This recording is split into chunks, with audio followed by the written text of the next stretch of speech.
नमस्कार दोस्तों, स्वागत है आप सभी का। आप देख रहे हैं BAMS एंड बियॉन्ड और आज हम देखने वाले हैं ये टॉपिक टीका टीकाकार।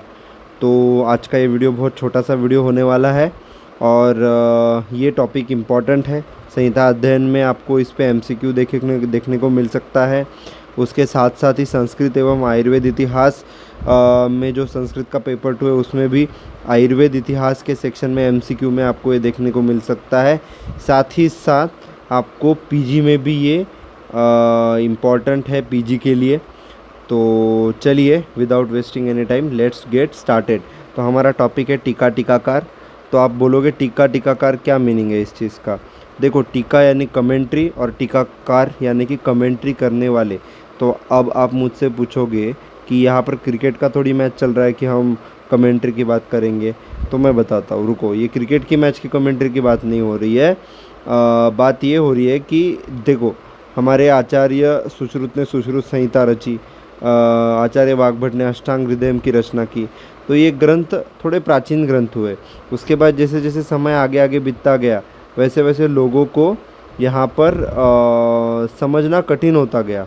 इनकी लैंग्वेज थोड़ी जटिल लगने लगी क्योंकि हमारे आचार्य बहुत विद्वान थे, बहुत महान वैद्य थे। तो उनकी भाषा उनको कठिन लगने लगी, कुछ चीज़ें समझने आने लगी। मतलब कुछ चीज़ें कैसी कही जाती है तो वो किस उद्देश्य से कही गई है, उसका गुड अर्थ क्या है, गुड मीनिंग क्या है, वो चीज़ें कभी कभार समझ में नहीं आती है। तो उसको एक्सप्लेन करने के लिए समय समय पर अलग अलग विद्वानों ने अपना मत वहाँ पर रखा है, अपनी अपनी कमेंट्री उसके ऊपर, चरक संहिता पर, सुश्रुत संहिता पर, अष्टांग हृदय पर, तमाम अनेक ग्रंथ है बृहत्रयी लघुत्रयी के।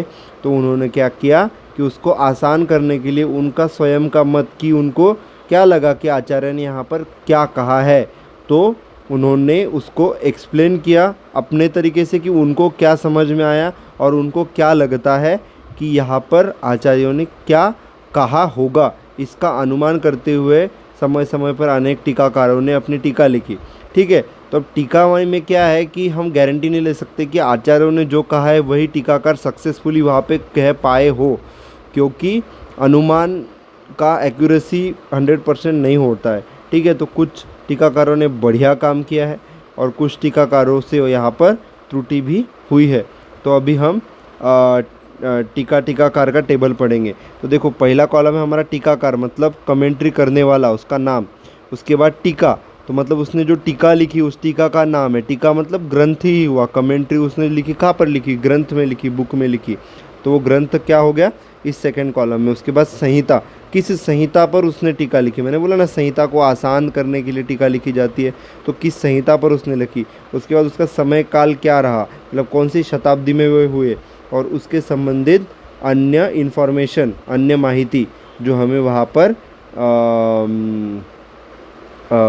उस टीकाकार के बारे में हमें पता होनी चाहिए। तो फर्स्ट हमारे टीकाकार है चक्रपाणि दत्त। चक्रपाणि दत्त की आयुर्वेद दीपिका, ये टीका बहुत फेमस है। इन्होंने चरक संहिता पर अपनी टीका लिखी जिसका नाम है आयुर्वेद दीपिका। ये 11वीं शताब्दी का इनका समय काल है। उसके बाद अन्य इनके बारे में ये कहा जाता है कि इन्होंने चरक चतुरानंद भी लिखा है, बंगाल में ये रहते थे, है ना। उसके बाद राजा गौड़ाधिपति के यहाँ पर ये एज अ वैद्य काम करते थे। उसके बाद सुश्रुत सहस्त्र नयन, ये भी इन्होंने यहाँ पर इसकी रचना की है। उसके बाद सेकंड है जेज्जट। अब जेज्जट ने क्या लिखा है, जेज्जट ने लिखा है निरंतर पदव्याख्या। अब ये निरंतर पदव्याख्या किसने लिखी है, जेज्जट ने। अब ये किस संहिता के ऊपर इन्होंने टीका लिखी है, चरक संहिता के ऊपर। ये थे 9वीं शताब्दी के, और 9वीं शताब्दी के होने के साथ साथ इन्होंने अष्टांग हृदय पर टीका लिखी, लेकिन वो टीका कैसी है, वो टीका अपूर्ण है, मतलब पूर्ण नहीं है। अब उन्होंने पूर्ण लिखी अपूर्ण लिखी पता नहीं, लेकिन हमारे पास जो अवेलेबल है वो अपूर्ण रूप से अवेलेबल है। उसके बाद भट्टार हरिश्चंद्र, इन्होंने चरक न्यास लिखा। चरक न्यास किस पर लिखा, उन्होंने चरक संहिता पर लिखा। चरक संहिता पर ये पहली टीका मानी जाती है, चरक न्यास, जो कि भट्टार हरिश्चंद्र ने लिखी। इन्होंने ये 6वीं शताब्दी में लिखी और इन्होंने ये चंद्रगुप्त राजा के यहाँ पे वैद्य के रूप में स्थायी थे। उसके बाद इनके पिताजी थे ईशान चंद्र, और ये उज्जैन के रहवासी थे। उसके बाद हम बात करेंगे योगेंद्रनाथ सेन की। इन्होंने चरकोपस्कार लिखा है, ये चरक संहिता के ऊपर की टीका है। ये 18वीं शताब्दी से बिलोंग करते थे। और इनके पिता कौन थे?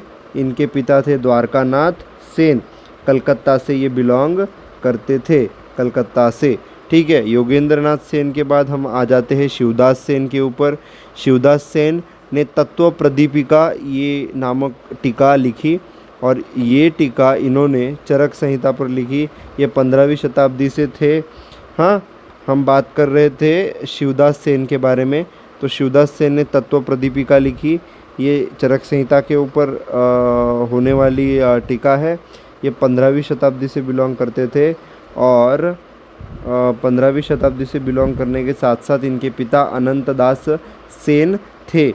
उसके बाद आते हैं हमारे गंगाधर रॉय। गंगाधर रॉय ने बहुत ही फेमस जल्पकल्पतरु लिखी है, ये चरक संहिता पर टीका है। और इन्होंने ये 19वीं से लेकर के 20वीं शताब्दी के बीच में लिखी है। और ये कहाँ से थे बेटा? ये थे बंगाल से। उसके बाद हमारे आता है इंदु ने इंदुमती नामक टीका लिखी। इंदुमती को शशिलेखा भी कहते हैं।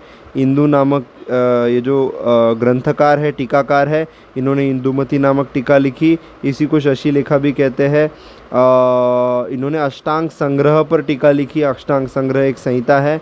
ये 1250 के कहा जाता है इनका समय, और इनके रिगार्डिंग अन्य इन्फॉर्मेशन दे नहीं रखी है। उसके बाद अरुण दत्त है। अरुण दत्त ने सर्वांग सुंदरा लिखी है।